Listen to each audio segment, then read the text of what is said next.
Assalamu alaikum everyone. Today I will be talking about three things that helped me save a lot of time during my own SAT preparation, and I hope they will do the same for you.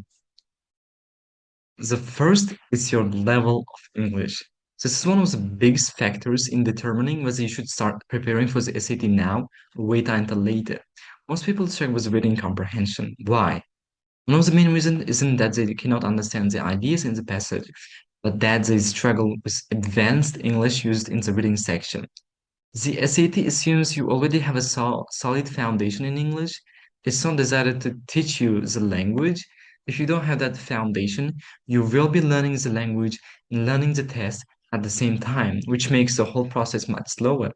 That's why I'd recommend putting SAT prep aside for a while if you feel like you don't have good foundations and focus on improving your general English first.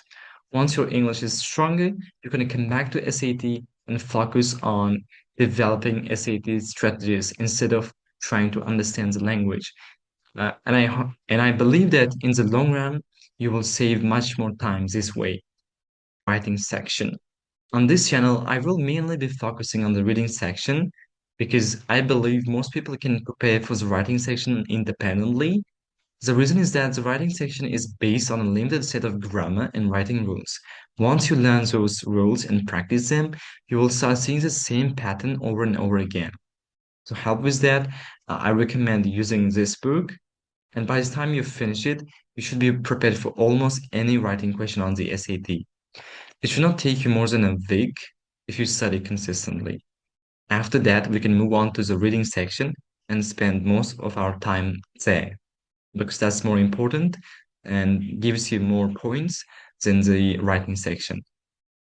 Last but not least is vocabulary. Having a broad vocabulary is crucial, no matter what your current level is.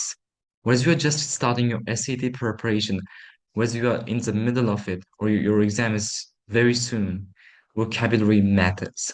Some questions directly test you on whether you know this or that word, but that's not the only reason it's important. Strong new vocabulary also helps you understand the passages more accurately and makes it easier to eliminate incorrect answer choices. If you don't know an important word, you may misunderstand the passage or miss the correct answer altogether. So if you want to expand your vocabulary, I recommend learning words from the SAT questions themselves because that's the most effective way I have found. And second, you can also use official word lists. One resource I'd recommend is College Panda's 400 SAT words. And you should not necessarily memorize random words because the point is to become familiar with what kind of vocabulary the SAT actually tests on.